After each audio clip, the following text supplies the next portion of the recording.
we saw how Sergei Karyakin made it through to the final of the World Cup. Now, in the other semi-final, we had Magnus Carlsen playing Jan-Krzysztof Duda, which went to the tie-breaks after 2 draws. In the first tie-break game, rapid play game, that was a draw. Carlsen was probing, quite a tricky game, but Duda managed to hold on. So this is the second rapid play game. Carlsen having the white pieces. Don't forget to like, comment, share and subscribe, and do consider supporting us via PayPal or Patreon. Check out the rewards on Patreon, extra videos, that kind of thing. Now, bishop b5 check from Carlsen. Well, a solid move. Duda didn't go in for the trendy knight d7, but instead played the traditional bishop d7. And castles from Carlsen, you can of course go with c4 there and knight c3 and go for the so-called Morozzi bind, but castles is fine. Knight f6, that's a good move. So that forces white either to protect that pawn or push it forward. The old line was to play e5 here, but after this precise move, queen c8, and then exchanging off that knight either with knight d7 or knight f d7 or knight c6, basically black is fine there. So queen e2 protects the pawn and holds the tension. So white can't go for Morozzi bind with c4, but instead c3, building a centre. But this is well known really to give white absolutely nothing. So Duda has had a good start to the game. So we've got a French type pawn structure where black has already got rid of that so-called bad bishop. Of course, white's centre is secure, and white perhaps looking to attack on the king side on a good day, but black is very solid, and I would already say this position is level. It's well known that black really doesn't have any difficulties here. Bishop e7 is the normal move. Bishop b4 played by Duda, also absolutely fine. I suppose exchanging the bishops well, just simplifies the position really. Fewer attacking chances for white on the king side. So because of that, Carlsen wants to keep the bishops on the board, but well, it doesn't really change the position at all. It's roughly level because white isn't getting anywhere on the king side. So that bishop move covers the g5 square, so prevents this knight coming into g5. a3, rook c8, so black gets all the traditional play on the c file. And here, I mean, there have been quite a few games where basically white puts the rook on the c file and all the rooks get traded on the c file, and the players agree a draw and head for the bar, basically. That's happened in quite a few games. But Carlsen clearly wanted to play for more. You know, he's playing g3, gives his king a square and looks to advance with h4. Duda starts his play on the queen side, very natural move, knight a5, looking at these squares. b3 covers c4, but those pawns are a little bit sensitive. You can see that bishop looking at a3, the knight looking at b3, and the queen occupies the c file. It looks quite attractive. So bishop d2. Now the knight has to be defended. Queen b6. Rook b1. Well, you know, how can white turn to the king side when you're having to defend the queen side like this? So basically black is absolutely fine, but it's still basically level here. And now rook e1, so white's trying to shuffle back in the other way, and that leaves room for the queen to come back. But, well, this isn't a serious attempt for the advantage, frankly. Black is absolutely fine. You can see, yeah, again, these pawns slightly sensitive, and there is a potential entry point on c2 as well, which is why Carlsen played rook a2, but basically, black is fine here. Rook h1. So Carlsen is still looking to maybe get some kind of play on the king side by putting the rook on h1 so that he can maybe recapture with this pawn, but it's not really going very far. I mean, h6 is possible here. But in any case, a4 played by Duda, trying to just open up the queen side. I wasn't sure about this move actually. I thought simply h6 was a better move. After a4, I think Carlsen should play here rook b2. And this kind of position should be fine for white because there's a little bit of pressure here. Or bishop a3. Again, there's going to be a bit of pressure on the b pawn, which just balances things out. It's a level endgame, basically. But b4 is very ambitious. Carlsen is still thinking that he wants to keep the queen side closed and try to drum up play on the king side. But this leaves huge structural problems. That pawn on a3 is vulnerable. The c4 square can be used by black. Black now has a distinct positional advantage and a very natural maneuver to bring the knight to b5. And the queen comes in. You can see that, white is never going to find time to develop the kingside attack while black is so actively placed with this knight coming in, the queen just moving around these light squares as well. By the way, if bishop takes pawn, rook c2 is a winning move, hitting f2. So rook e1, just driving the queen away, and rook e3. Knight b5, good move. Looking at a3, covering c3. But these moves are not difficult for black. Obvious moves. I'm just amazed that Carlsen went in for this. Again, a nice maneuver. Not original. This kind of maneuver has been seen many times before. This is a slight problem with... or even a very big problem with white's position. That d pawn can't be defended by a pawn. Okay, Carlsen finally winds up and tries to get going on the king side with g4, but it's too late. Black is in. Knight c3, hitting the queen. Queen comes back to b5. He's looking to get the rooks in. And knight e4. Here's an interesting moment. Carlsen decided to exchange on c6. He could have played rook c5, offering an exchange sacrifice, which would change the nature of the game, but still should be better for black. But it would be tricky. Instead, he exchanged on c6. And here, well, black can actually win straight away. This is a rapid play game. Things were moving very quickly. They're at move 38 already. Things are moving quickly here. Knight c3 is a good move. This didn't happen, but knight c3 is strong. Hitting the rook. Queen exchange. And knight b5 gives black a winning advantage. There is simply too much pressure here. So if rook a1, rook c3, more pressure on a3. And if takes, you can see that white is just overloaded here. The a3 pawn is attacked. And when the bishop comes back,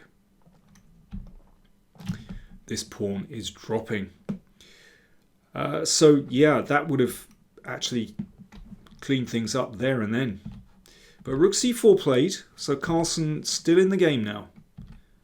Exchanges, queen c6, still massive advantage for black, controlling the only open file and pressure here, and potentially a3 a weakness.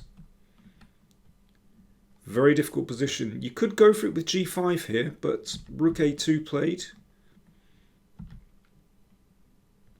g5 finally, but it's not getting anywhere. I mean, white has no attack. Queen c4, good move. black is moving in.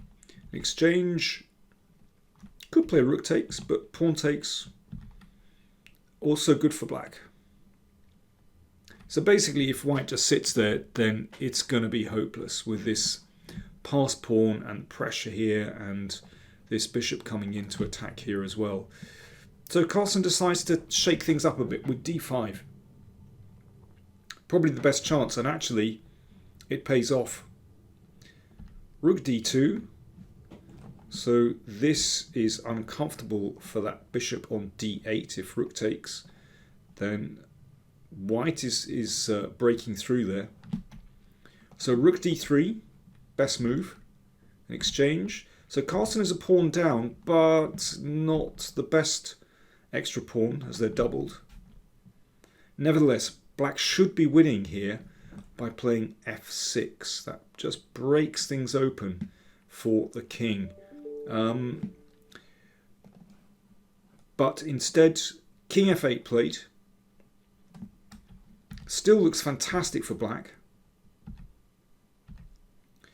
But in fact, white just has enough to hold this position. It's very, very interesting.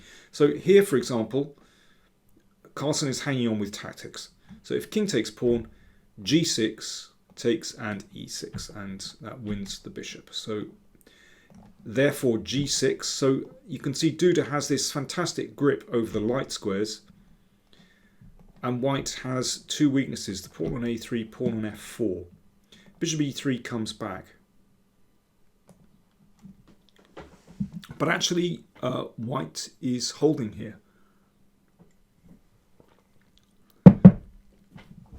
So bishop c5 is good enough to hold. And the point is this, that after king takes, bishop d6, more tactics. Can't exchange because this pawn goes through, and if the bishop comes back, e6, there we go. Tactics. So bishop c5 actually is good enough here to hold. Carlsen played b5. So why did he do that? Well, basically he's looking to come forward, and he wants to give himself a chance at taking that pawn, and then the pawn is a step closer, which is reasonable. By the way, in this position, king d4, in order to take this pawn, in fact, this is good enough as well, because if check, of course, the bishop can go back and it's a draw, but if takes here, okay, this needs serious calculation, which, of course, the players didn't have time for. But in fact, white is in time here. And yeah, it should be a draw, basically. But that's the kind of variation that Carlsen would have been looking at whether he could advance with the king. And that's why he pushed the pawn forward to get it closer to the queening square in case it looks like this is on. So, but the problem is this allows the bishop out. Okay, check here, repeating moves, and now bishop e7, Duda playing for the win, hitting the pawn on a3. So this was the problem with b5. In fact, white is still okay here. Bishop c1 protects, and the king goes back. So there's a bit of shuffling here by both players. King c5, well, these squares are covered, so the king can't break in, but it's just keeping black on his toes. Bishop a5. This is now a very tricky position because Duda wants to come in and potentially take this pawn, but he's got to watch out for that king coming in. It's interesting how, you know, with moves like b5, Carlsen, although, you know, he's on the wrong end of a draw here, he's still pushing forward, giving himself, you know, just that little bit of activity. But it's very risky, because this is potentially a threat. And here Carlsen played bishop c1 in order to guard the pawn, preventing bishop d2. This is a losing move. It's the obvious move, but it's a losing move. he could play bishop d4, and this holds the game. So, for example, if bishop d2, then the king comes in, and actually that's winning for white. Or if the bishop comes back to d8, then white can just wait. The bishop comes back like this, and white is okay. But bishop c1 played, but this allows the bishop to come in. And here's the point. Perhaps Carlsen simply assumed that king b6 was going to be okay for white. But watch what happens here. Turns into a race. Duda needed to calculate this. And here's the point. The bishop gets back. It gets there just in time. Whoops, misfire. To prevent the pawn from queening, and black, of course, wins. So, just to recap. Carlsen has just played bishop c1. It's a confusing position. But that allows the bishop into c3. King b6 not possible here, so pawn to b6 by Carlsen. But now this pawn advances and the king has to step back. The king comes round. Now if, let's say, if king d3... Well, in fact, yeah, I mean, Duda could have just come in with king f5. This is winning. Anyway, after king d7, it went bishop e3 from Carlsen. An interesting move. So if pawn takes, then king takes, and yeah, should be okay for white. But bishop b2 played, and finally that weakness drops on a3. This was the big problem. And now the king is distracted, and black's king can come over and go for the kingside pawns. There we go. Takes. And bishop f2. That was the final move. Let's just see why. If white king comes up to take the b pawn, then actually black is taking all these pawns. This one drops, then that one will drop as well. If takes, then white's king obviously just way too slow. And this one drops as well. So there we go. Great little shuffling from Duda around here. You know, he persisted and found a way in. But yeah, I mean, this kind of position is just very difficult for white to defend when you've got two weaknesses here. But Carlsen should have drawn. But I have to say, I found Carlsen's opening rather uninspired. Good choice from Duda, I have to say, this line. But I think this move with c4, I think this is, if you're going to play this, I think this is slightly more promising. This line with castles, I mean, really, this gives white very little. This is very well known to be absolutely fine for black. So that's a bit of a surprise from Carlsen, actually. You know, in this tournament, Carlsen has shown great intent and taking his openings very seriously. You know, I would consider bishop b5 check to be kind of a sideline. But Magnus generally has been playing 1d4 and playing, well, pretty much main lines. So it's not clear to me why he decided to switch into bishop b5 check mode for this game.